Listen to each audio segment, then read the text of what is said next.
Welcome to Raising Confident Readers, the Vision Reading Academy podcast, where science meets story and reading takes on a whole new dimension.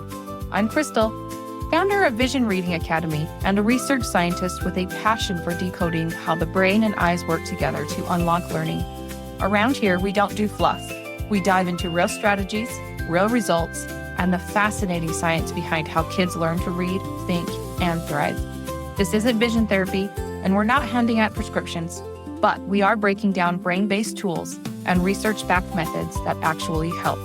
So whether you're a parent, educator, or just wildly curious about how vision connects to learning, you're in the right place. Let's get nerdy, let's get practical, and most of all, let's get kids thriving.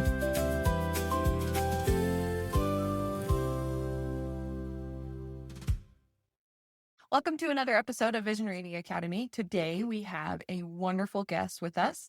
Her name is Kennessa, and she had her daughter go through the program, and we wanted to bring her on and let her talk about her journey in the program with her daughter and where it has led her daughter now today. So, Kennessa, welcome. Happy to have you here. Tell us a little bit about yourself. I am a homeschooling mom of 5, and I had been homeschooling for several years. When my second to last daughter, she was in 2nd grade at the time, I didn't even realize that she was struggling because she could do all of the activities that she was doing. She could read the word. I just thought we were moving at a great pace until we got into some bigger reading, bigger sentences, and it was painfully slow. And it wasn't just painfully slow. She wouldn't remember a word she had just read in the sentence previously. And I was like, what is happening? We'd already worked with multiple curriculums and things like that. And I had success with my other children. So I was like, what am I doing wrong? How am I failing this child? Why is she struggling when my other kiddos were doing just fine? And that's when I really began to start asking some hard questions. But that's where things got really hard. Because as a homeschooling mom, and you're a homeschooling mom, so you know what that's like. We take the full weight of the responsibility of educating our children and working with their strengths, helping them with their weaknesses, finding a curriculum that helps them learn best, all of those things. And so when this particular child was struggling, I felt like I was failing this child. How can all my children succeed but this one? What am I doing wrong? And I hate to admit it, but I was so frustrated. I would get so frustrated with her. If I'm being honest, I was probably more frustrated with myself because I was lacking. How am I going to fix this? What can I do? And when everything I tried wasn't working.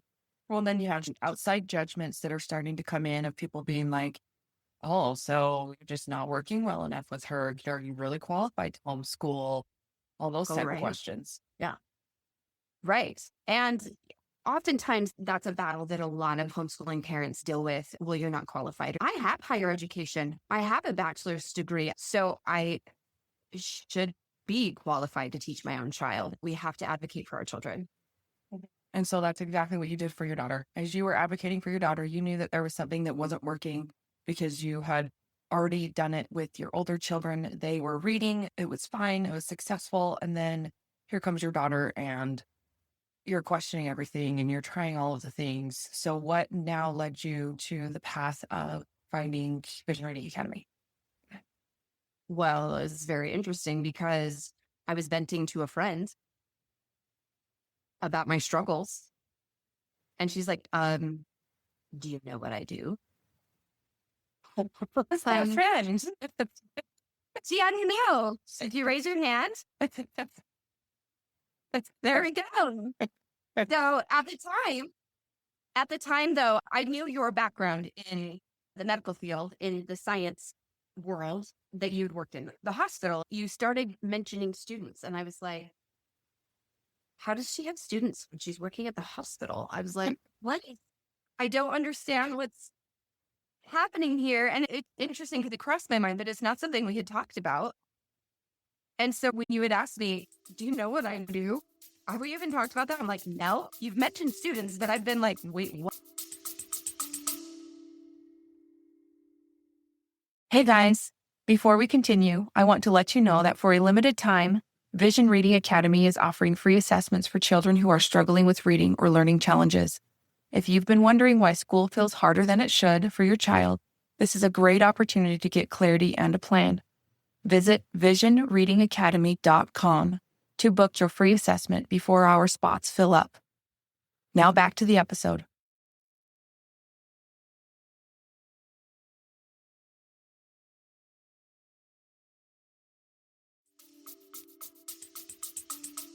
What are you doing?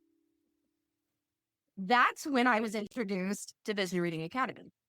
At the time, I was actually living in Mexico. So my family had chosen to homeschool abroad for a certain time period. And I'm working with the resources that I have. I'm doing a lot of work online, things like that. I had brought a lot of materials with me to Mexico. We're working through her curriculum. And then I'm like, she's struggling. And I don't have the resources that I would typically know to look for or have because I'm not even in my home country. So it was a huge blessing to me that we were really good friends at the time and to be like, do you know what I do? So that's when I found I was rather introduced to Vision Reading Academy. I had known your daughter's story. And although I wasn't super familiar with it, because I think I would have used you as a resource, I'd have been like, all right, what did you do? How did you help her? So, and all of the life sharing that we did, that was one thing that we just didn't really get into at that time until that point of frustration when I was venting to you. I was like, I don't know what else to do. I feel like I'm failing my child. I'm failing myself. I'm so frustrated and I don't like how it's affecting my relationship with my daughter because I get frustrated with her. I'm frustrated with myself and I don't like what's happening here. I don't like who I'm becoming in the process of this incredible frustration that I'm dealing with. And Vision Reading Academy was introduced to me. We did an assessment. And that was where you said, let's just see. Let's rule it out.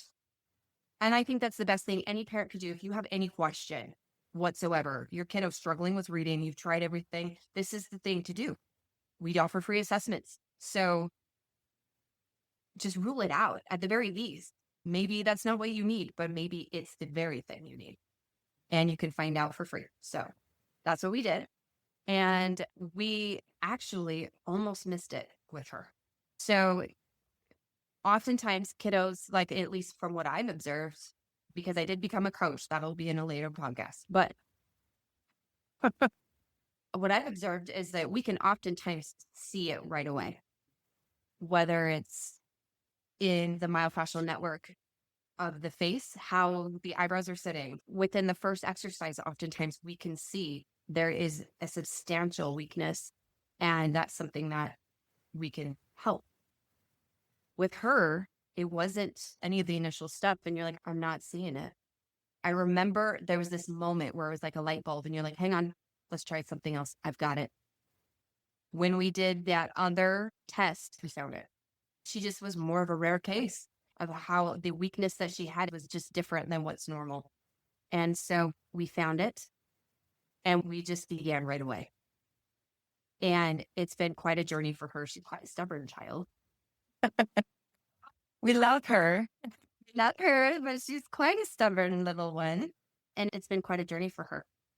But she went from absolute struggle and frustration to she is reading beautifully. And she has the confidence to read, which is massive, especially parents who have a child who struggles knows that lack of confidence and the belief that they're stupid, those negative beliefs that come with struggle. She's very confident now. She's reading beautiful. Her speed is amazing. She's on grade level. These are things that I feared wouldn't happen with the path we were on, and they wouldn't have with the path we were on had we not have discovered this and helped to correct the weakness in the muscles. The best part for me, though, was after doing some substantial amount of work, she happened to walk into the room during an assessment for a prospective student. And when she saw the overlap of words, that if your gaze point is not unified, this is what happens. This is what it looks like. And the words were right on top of each other. It was very difficult to decipher what these individual words were. She saw that and she went, Mom, that's how it always used to look. Okay. He was so used to it that she didn't know that that wasn't right. That wasn't normal. But she didn't have the words to even tell me. She didn't know. He didn't know. There's no way that she could go, I'm seeing different from you, because that's all she was ever able to see. So she couldn't say, Mom, I don't see the same way with the words that you do. Right. And it never looks the same, or she's literally having to blink and focus, try to get her eyes to see the thing without there being this easy overlap. And it's not because she needed glasses. It wasn't a vision thing. She had fantastic vision. She could see it fine. It was the literal alignment of her eyes that was the issue. And that was that tension was causing the issue. It wasn't even that there was anything wrong with her eyes. It was beyond that. It was beyond that. Right. It was the tightness and tension. It was weakness in muscle. And when we got that moving, it's a game changer. The whole world literally opened up for her in ways that even she didn't know was possible. Yep. Completely different kid now. Completely different kid. Completely. Yeah.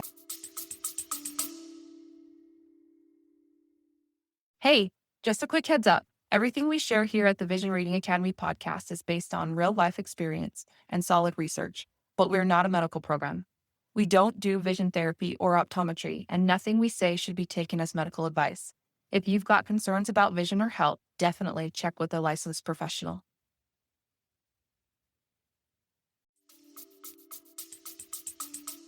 Completely. Before we wrap up today's episode, I want to take a few minutes to talk about where we're headed next, because I think it's important for you to understand why we're having these conversations. One of the reasons I started Raising Confident Readers is because as parents, we're often given pieces of the puzzle, but rarely the whole picture. When a child struggles to read, we immediately start looking at reading itself. We buy another curriculum, we hire another tutor, we spend more time practicing, we wonder if it's dyslexia, ADHD, or if our child just needs to work harder. Those are all understandable places to start because that's what we've been taught. What if reading is simply where the struggle becomes visible? That question changed my life.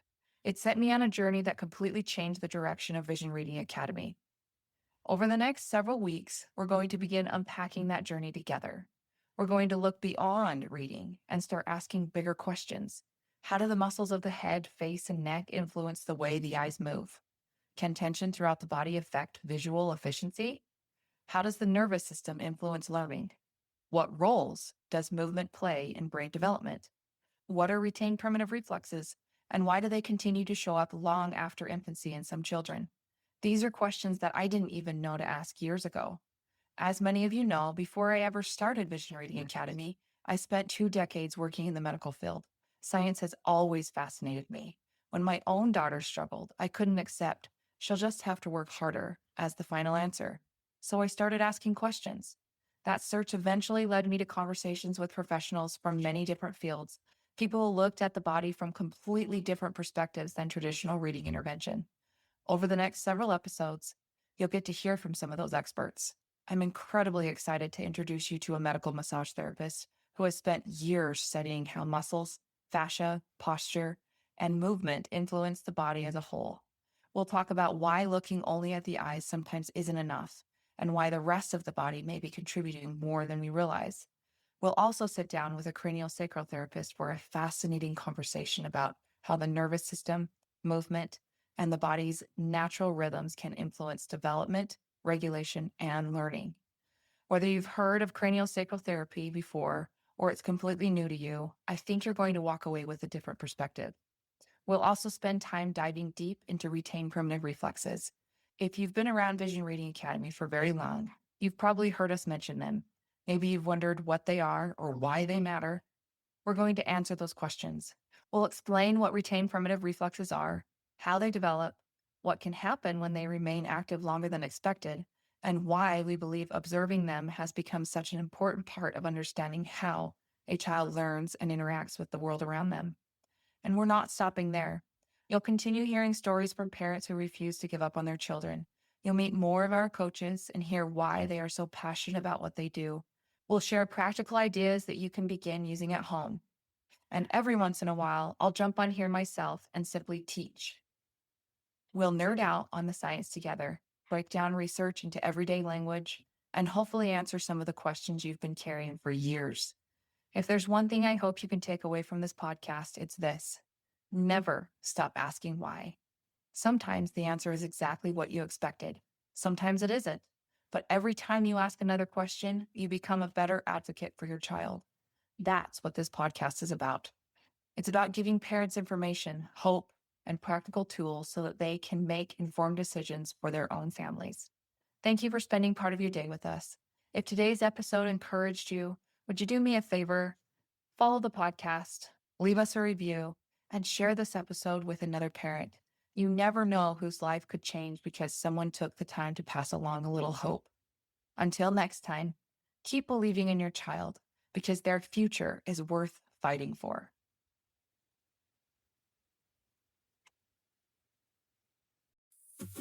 Thanks for tuning in to Raising Confident Readers, the Vision Reading Academy podcast. If today's episode got your gears turning, we'd love for you to subscribe, leave a review, or share it with someone who needs to hear it. I'm Crystal, founder of Vision Reading Academy, reminding you that learning isn't one size fits all, and every child deserves a custom game plan. Until next time, keep it curious, keep it science-based, and as always, keep helping those kiddos thrive.